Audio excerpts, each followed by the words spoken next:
This is the Handcrafted wooden round ball maze puzzle.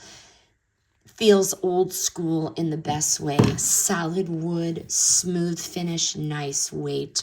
I leave this on my coffee table in my sunroom. It's the kind of puzzle you pick up just to try it, and suddenly you realize you've been standing there way longer than you anticipated. It's so simple to understand, but takes real focus to control the balls without dropping them into a hole. You want to get them in the center. No screens, no batteries, no noise, just hands, patience, and steady nerves.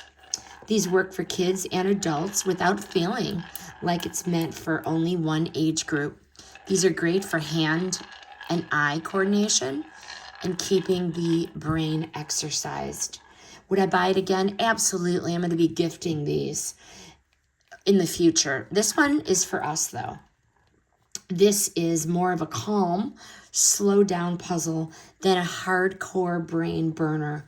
Great for waiting rooms, desks, family rooms, or really for anyone who likes fidgeting with purpose. This is not flashy. It is not complicated. It is quietly satisfying. And you know what? Oddly relaxing. Highly recommend.